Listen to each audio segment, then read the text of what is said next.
नमस्कार दोस्तों, welcome you to GK tricks. इस वीडियो में हम रीट एग्जाम्स के लिए जो हमारे आरबीसी 10th क्लास की राजस्थान जीके की सीरीज चल रही है उसको हम आगे बढ़ाते हैं। आज हम इस वीडियो में चैप्टर नंबर 3 के सारे क्वेश्चंस देखेंगे। अगर आपने चैप्टर नंबर 1 और 2 के क्वेश्चंस नहीं देखे तो वो आप इस चैनल को विजिट करके देख सकते हैं। चैप्टर नंबर 3 का नाम है राजस्थान के उत्सव, त्योहार एवं मेले। तो इनसे संबंधित सारे क्वेश्चंस देखने वाले हैं, तो आपको वीडियो को अंत तक देखना है। काफ़ी अधिक इंपॉर्टेंट सारे क्वेश्चंस है। चलिए इस वीडियो की शुरुआत करते हैं। वीडियो अगर आपको हेल्पफुल लगे तो लाइक करके शेयर जरूर करिएगा। फर्स्ट क्वेश्चन देखते हैं। कर्नल जेम्स टॉड ने कहाँ की गणगौर की सवारी का रोचक वर्णन प्रस्तुत किया है? जयपुर, जोधपुर, उदयपुर या फिर अलवर? देखिए करेक्ट आंसर होगा कर्नल जेम्स टॉड ने उदयपुर की गणगौर की सवारी का रोचक वर्णन प्रस्तुत किया है। ऑप्शन नंबर यहाँ पर थर्ड हमारा करेक्ट आंसर होगा। ये आप ध्यान रखिएगा। देखिए जो गणगौर है इसमें गण किसका प्रतीक है? भगवान शिव का। और गौर प्रतीक है माँ पार्वती का। तो ये आपको ध्यान में रखना है। और होली के दूसरे दिन से यानी चैत्र कृष्णा प्रतिपदा से लेकर चैत्र शुक्ल तृतीया तक चलती है गणगौर। तो ये आप ध्यान रखिएगा। सारे फैक्ट ये बुक के अंतर्गत दे रखे हैं, आपको कंटिन्यूसली ध्यान में रखने हैं। आगे चलते हैं। राजस्थान में त्योहारों की शुरुआत होती है बड़ी तीज से, छोटी तीज से, गणगौर से या फिर अक्षय तृतीया से? देखिए करेक्ट आंसर होगा यहाँ पर ऑप्शन नंबर सेकंड, छोटी तीज से शुरुआत होती है त्योहारों की। एक कहावत भी है, तीज त्योहारा बावड़ी ले डूबी गणगौर। यानी त्योहारों की शुरुआत छोटी तीज से होती है और त्योहार कहाँ पर खत्म होते हैं? गणगौर पर। छोटी तीज कब होती है? तो श्रावण शुक्ल तृतीया को। ये आप ध्यान रखिएगा। और छोटी तीज कहाँ की प्रसिद्ध है? जयपुर की। ये आपको ध्यान में रखना है। आगे चलते हैं। बड़ी तीज कहाँ की प्रसिद्ध है? देखिए बड़ी तीज के अन्य नाम भी है। इसे कजली तीज भी कहते हैं, इसे सातुड़ी तीज भी कहते हैं और इसे बूढ़ी तीज भी कहते हैं। ये आप सारे ध्यान रखिएगा। ये कहाँ के प्रसिद्ध है? तो ये बूंदी की प्रसिद्ध है। और ये कब होती है? भाद्रपद कृष्ण तृतीया को। तो ये फैक्ट आप ध्यान रखिएगा। आगे चलते हैं। कोडामार होली कहाँ की प्रसिद्ध है? तो देखिए कोडामार होली ये प्रसिद्ध है बिनाए अजमेर की। यहाँ पर ऑप्शन नंबर सेकंड हमारा करेक्ट आंसर होगा। आगे चलते हैं। निम्न में से कौन सा कथन गलत है? जैन तीर्थ स्थली श्री महावीर जी की लठमार होली प्रसिद्ध है। बाड़मेर की पत्थर होली में इलो जी की बारात निकाली जाती है। गिद्दड़ नृत्य हाड़ौती अंचल का प्रसिद्ध है। कोटा के आंबा और सागोद में होली पर नहान महोत्सव प्रसिद्ध है। आप बताइए यहाँ पर इसका। तो देखिए इसका जो करेक्ट आंसर होगा वो होगा ऑप्शन नंबर थर्ड। देखिए जो गिद्दड़ नृत्य है ये शेखावटी क्षेत्र का प्रसिद्ध है, ना कि हाड़ौती अंचल का। तो करेक्ट आंसर क्या होगा? Option number third. बाकी जितने भी कथन है ये सत्य हैं, तो इनके बारे में आप ध्यान रखिएगा। नेक्स्ट आगे देखते हैं। भाद्रपद में पर्युषण उत्सव मनाया जाता है किस धर्म के द्वारा? बौद्ध धर्म, जैन धर्म, हिंदू धर्म या फिर ईसाई धर्म? देखिए करेक्ट आंसर होगा पर्युषण उत्सव भाद्रपद माह में मनाया जाता है जैन धर्म के लोगों के द्वारा। ऑप्शन नंबर सेकंड यहाँ पर करेक्ट आंसर होगा। नेक्स्ट आगे चलते हैं। अक्षय तृतीया का पर्व किस माह में आता है? चैत्र माह, वैशाख माह, जेठ माह या फिर आषाढ़ माह? देखिए यहाँ पर करेक्ट आंसर होगा अक्षय तृतीया का पर्व ये आता है वैशाख माह के अंतर्गत। तो यहाँ पर ऑप्शन नंबर सेकंड हमारा करेक्ट आंसर होगा। नेक्स्ट आगे चलते हैं। बेणेश्वर मेला कहाँ का प्रसिद्ध है? देखिए करेक्ट आंसर होगा बेणेश्वर मेला प्रसिद्ध है डूंगरपुर जिले का। और ये किन नदियों के किनारों पर आयोजित होता है ये मेला? सो, माही और जाखम, इन तीनों नदियों के संगम पर ये मेला आयोजित होता है। ये आप ध्यान रखिएगा। और बेणेश्वर धाम की स्थापना किसके द्वारा की गई थी? तो संत मावजी के द्वारा, जो कि साबला डूंगरपुर के थे। तो ये आप ध्यान रखिएगा। आगे चलते हैं। शहरियों का सीताबाड़ी मेला किस जिले में भरता है? तो देखिए जो शहरी जनजाति है इनका जो सीताबाड़ी मेला लगता है ये लगता है 12 जिले में। तो यहाँ पर ऑप्शन नंबर फोर्थ हमारा करेक्ट आंसर होगा। नेक्स्ट आगे चलते हैं। निम्न में से कौन सा सही सुमेलित नहीं है? तेजा जी का मेला परबतसर, रामदेव जी का मेला रुणीचा, बाबू जी का मेला कोलूगढ़, गोगा जी का मेला माउंट आबू? देखिए करेक्ट आंसर क्या होगा? गोगा जी का मेला माउंट आबू ये गलत है। बाकी जितने भी कथन दे रखे हैं ये सभी सही है, तो इनके बारे में आप ध्यान रखिएगा। गोगा जी का मेला कहाँ पर पड़ता है? ददरी बच्चूरू और गोगा मेड़ी हनुमानगढ़ में। तो ये भी आप ध्यान रखिएगा। नेक्स्ट आगे चलते हैं। पूरे भारत में ब्रह्मा जी का एकमात्र मंदिर जहां ब्रह्मा जी की विधिवत पूजा की जाती है, तो ये कहाँ पर है? देखिए ये मंदिर है पुष्कर में, तो ये आप ध्यान रखिएगा। ऑप्शन नंबर थर्ड हमारा करेक्ट आंसर होगा। और पुष्कर का मेला कब लगता है ये भी आप ध्यान रखिएगा, कार्तिक पूर्णिमा को। फिर आगे चलते हैं। रेवसा धाम सिक्कर में किस माता का मेला भरता है? तो देखिए ये मेला लगता है option number third Jeen Mata का, ये आप ध्यान रखिएगा। और इस मंदिर का निर्माण किसके द्वारा करवाया गया था रेवसा में? तो ये करवाया गया था मोहिल के हट्टड़ के द्वारा विक्रम संवत 1121 में। तो ये फैक्ट आपको ध्यान में रखने हैं। नेक्स्ट आगे चलते हैं। खाटू श्याम जी का प्रसिद्ध मंदिर किस जिले में है? देखिए इसका करेक्ट आंसर होगा सीकर जिले में है खाटू श्याम जी का प्रसिद्ध मंदिर, ये आप ध्यान रखिएगा। मेला कब लगता है? फाल्गुन के शुक्ल पक्ष की 10वीं से द्वादशी तक, तो ये आप ध्यान रखिएगा। नेक्स्ट आगे हैं। बरतरी का मेला किस जिले में बढ़ता है? तो देखिए करेक्ट आंसर होगा बरतरी का मेला बढ़ता है अलवर जिले में, ये आप ध्यान रखिएगा। किस माह में? तो भाद्रपद माह में लक्की मेले के नाम से आयोजित होता है, तो ये आप ध्यान रखिएगा। फैक्ट दे रखे सारे बुक के अंतर्गत। आगे चलते हैं। डिग्गी कल्याण जी का मेला किस जिले में बढ़ता है? तो किस जिले में बढ़ता है? देखिए करेक्ट आंसर होगा टोंक जिले में बढ़ता है डिग्गी कल्याण जी का मेला, ये आपको ध्यान में रखना है।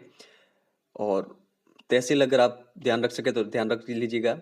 मालपुरा तहसील के अंतर्गत डिग्गी कल्याण जी का मेला लगता है। डिग्गी कल्याण जी को भगवान विष्णु का स्वरूप माना जाता है और श्रावण अमावस्या को इनका मेला लगता है, तो ये फैक्ट आपको ध्यान में रखने हैं। नेक्स्ट आगे चलते हैं। निम्न में से कौन सा त्योहार ईसाई धर्म से संबंधित नहीं है? Good Friday, Christmas, Easter, Nowruz. देखिए करेक्ट आंसर होगा नवरोज, ये ईसाई धर्म से संबंधित त्योहार नहीं है। बाकी जितने भी ऊपर तीनों दे रखे हैं ये ईसाई धर्म से संबंधित त्योहार हैं। नेक्स्ट आगे चलते हैं। श्री महावीर जी का मेला किस जिले में आयोजित होता है? जयपुर, टोंक, सवाई माधोपुर या फिर भरतपुर। देखिए करेक्ट आंसर होगा यहाँ पर option number third, Sawai Madhopur जिले के अंतर्गत लगता है श्री महावीर जी का मेला। अब आप कमेंट सेक्शन में ये मत लिखिएगा कि सर ये मेला करौली जिले के अंतर्गत भरता है।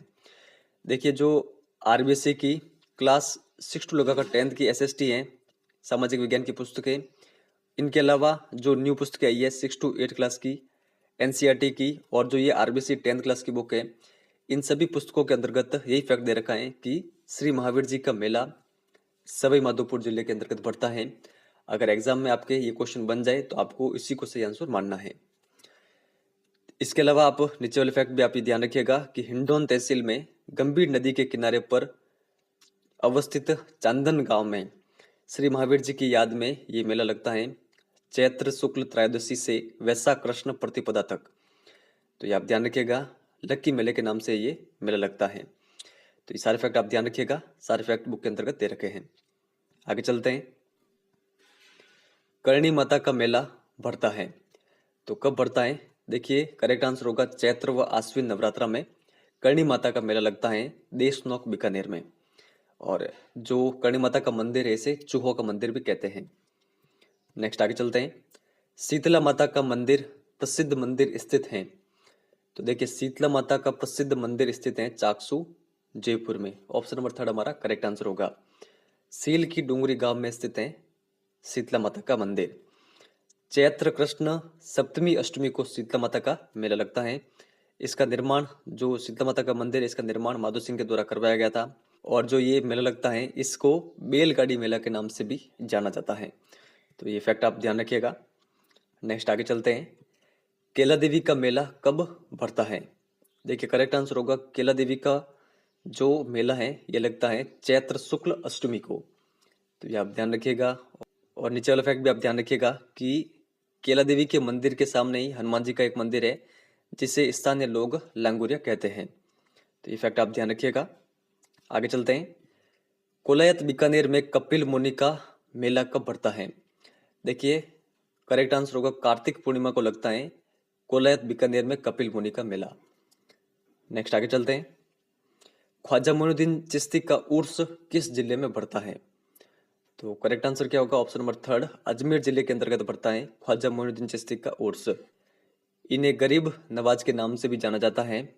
रजब माह की 1 से 6 तारीख तक अजमेर में इनका उर्स मनाया जाता है।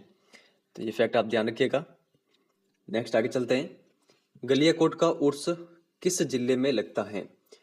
देखिए यहाँ पर करेक्ट आंसर होगा डूंगरपुर जिले में लगता है गलियाकोट का उर्स। सागवाड़ तहसील के अंतर्गत है ये। यहाँ पर एक प्रसिद्ध मजार है संत सैयद फखरुद्दीन की। और जो ये स्थल है गलियाकोट का, ये दाऊदी बोहरा संप्रदाय का प्रमुख आस्था स्थल है। और जो ये मजार है, इस मजार को मजार फकरी के नाम से भी जाना जाता है। ये सारे फैक्ट काफी अधिक इंपॉर्टेंट है, इनके बारे में आप ध्यान रखिएगा। आगे चलते हैं। कौन सा मेला राजस्थान के आदिवासियों का कुंभ कहलाता है? देखिए करेक्ट आंसर होगा आदिवासियों का कुंभ कहलाता है बेणेश्वर मेला। ऑप्शन नंबर फर्स्ट हमारा करेक्ट आंसर होगा। ये मेला कब लगता है? माघ पूर्णिमा को। माघ पूर्णिमा के अवसर पर डूंगरपुर के आसपुर तहसील में नवाटपुरा स्थान पर यह मेला बढ़ता है। तो ये फैक्ट आप ध्यान रखिएगा। आगे चलते हैं। निम्न में से कौन सा सही सुमेलित नहीं है? राष्ट्रीय दशहरा मेला कोटा, आभानेरी उत्सव दौसा, ऊंट महोत्सव बीकानेर, मरु महोत्सव जोधपुर। देखिए करेक्ट आंसर होगा मरु महोत्सव जोधपुर जिले के अंतर्गत नहीं लगता है, यह लगता है जैसलमेर के अंतर्गत। बाकी जितने भी फैक्ट हैं इनके बारे में आप ध्यान रखिएगा, ये सभी सही है। आगे चलते हैं। निम्न में से कौन सा सही सुमेलित नहीं है? रणकपुर उत्सव पाली, मेवाड़ महोत्सव उदयपुर, मारवाड़ उत्सव जोधपुर, मीरा महोत्सव राजसमंद। देखिए करेक्ट आंसर होगा ऑप्शन नंबर फोर्थ, मीरा महोत्सव राजसमंद जिले के अंतर्गत नहीं लगता है, ये लगता है चित्तौड़गढ़ जिले के अंतर्गत। तो ये आप ध्यान रखिएगा। निम्न में से कौन सा सही सुमेलित नहीं है? मत्स्य उत्सव अलवर, चंद्रभागा मेला झालावाड़, थार महोत्सव बाड़मेर, गोडवाड़ मेला नागौर। देखिए करेक्ट आंसर होगा गोडवाड़ मेला, ये लगता है पाली जिले के अंतर्गत, ना कि नागौर के अंतर्गत। तो ये आप ध्यान रखिएगा। बाकी वाले जो ऊपर वाले फैक्ट है ये भी आप ध्यान रखिएगा। तो इस चैप्टर के सारे क्वेश्चन मैंने आपके सामने रखे हैं। अब आपको लास्ट चैप्टर के क्वेश्चन का आंसर इस वीडियो के कमेंट सेक्शन में देना है। निरंजनी संप्रदाय की स्थापना किसके द्वारा की गई थी? दादू दयाल जी के द्वारा, संत माव जी के द्वारा, हरिदास जी के द्वारा या फिर रामचरण जी के द्वारा? इसका जो भी सही आंसर हो आप इस वीडियो के कमेंट सेक्शन में लिख के बता सकते हैं।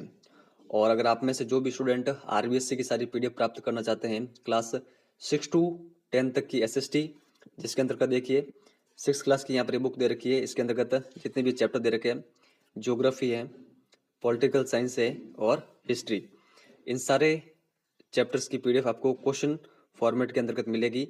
इसके अलावा ये 7 क्लास है, इन सारे चैप्टर्स की पीडीएफ आपको मिलेगी। यहाँ पर 8 क्लास है, इनकी भी पीडीएफ आपको मिलेगी सारे चैप्टर्स की। फिर आगे हैं 9th क्लास। 9th क्लास में देखिए जो हिस्ट्री वाला पोर्शन है इसकी पीडीएफ आपको मिलेगी। इसके अलावा जो पॉलिटिकल साइंस के चैप्टर हैं रीड के अकॉर्डिंग, जिसके अंतर्गत भारत का संविधान है और जो स्थानीय स्वशासन है, इसकी पीडीएफ आपको उपलब्ध करवाई जाएगी। और जितने भी ये ज्योग्राफी वाले पोर्शन है ये आपको वहाँ पर उपलब्ध करवाई जाएगी पीडीएफ के अंतर्गत। बाकी ये रीड के सिलेबस में है ही नहीं, तो इनकी पीडीएफ हमने बनाई भी नहीं है। इसके अलावा 10th क्लास की भी देख लीजिए। 10th क्लास के अंतर्गत 3 चैप्टर हिस्ट्री के, इनकी पीडीएफ आपको वहाँ पर मिलेगी।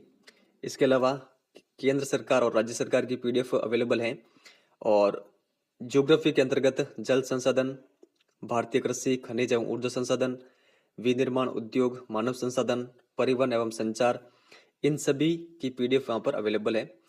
अगर आप लेना चाहें तो ले सकते हैं। और इसके अलावा इन सभी चैप्टर की पीडीएफ आपको अवेलेबल रहेगी जो एनसीईआरटी राजस्थान जी के हैं 10 चैप्टर क्लास 6 के।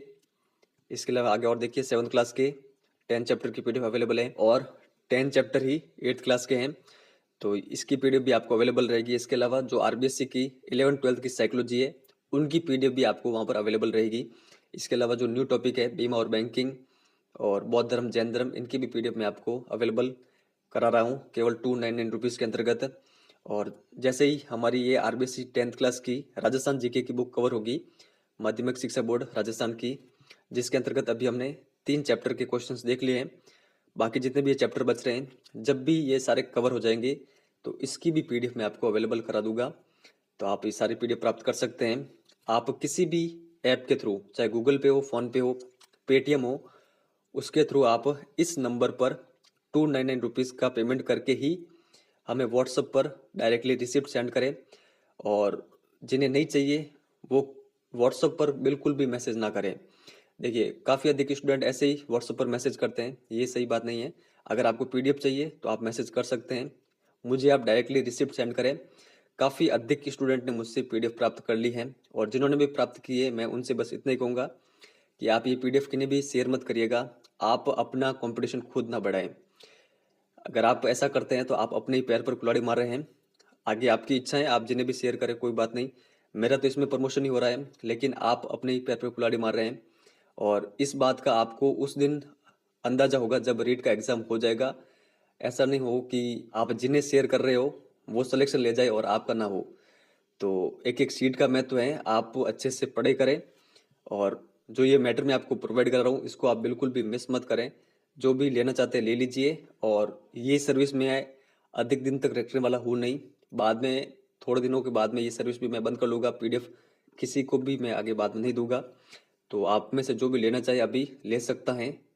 बाद में या तो ये सर्विस बंद कर दी जाएगी या फिर इसकी जो एक्चुअल प्राइस है वो रख ली जाएगी। तो बाद में आप मुझे ये मत बोलिएगा कि सर पेमेंट कम करें।